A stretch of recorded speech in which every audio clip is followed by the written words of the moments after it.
Hey folks, welcome to a brand new, yet somehow familiar Let's Play. Today, we begin another LP of a Dizzy game, and this time we tackle the 6th installment of the series, Dizzy, Prince of the Yolkfolk. This game was released in 1991 by Codemasters. Twice. We'll get to that later, but for the time being, let's just jump right in.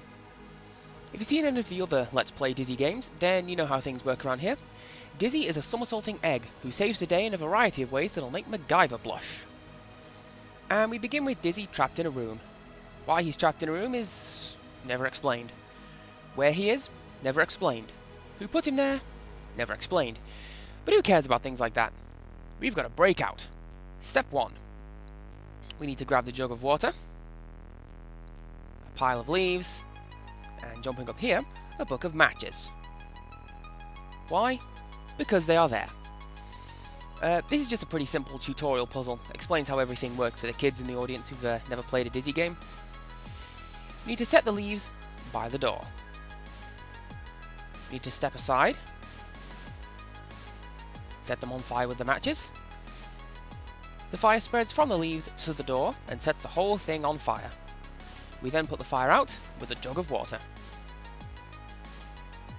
Wait a second. Isn't this a recycled puzzle from Fantasy World Dizzy? Yeah, shut up, kid. So with the fire extinguished, we move through the smouldering remains of the door and head into the big wide world. Who's this guy?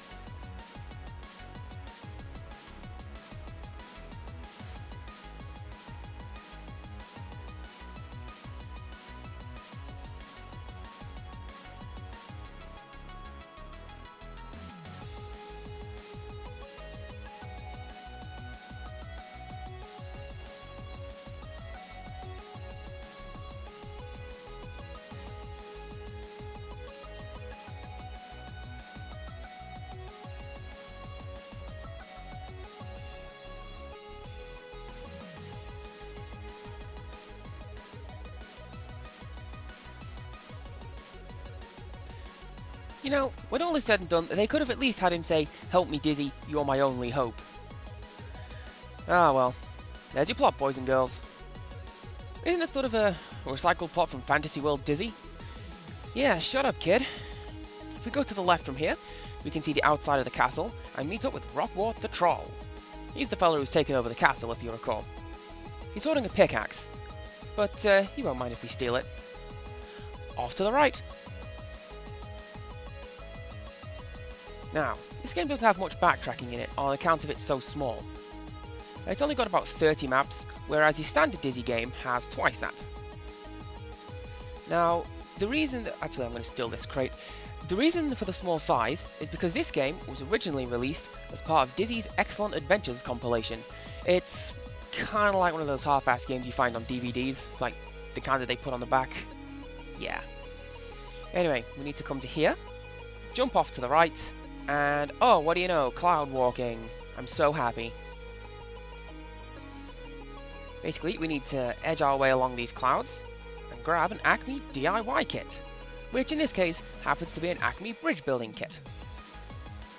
Don't need anything else up here, so we can drop back down. And avoiding the bat, we can go to the bottom of the hill and use the pickaxe to tunnel our way into the mines.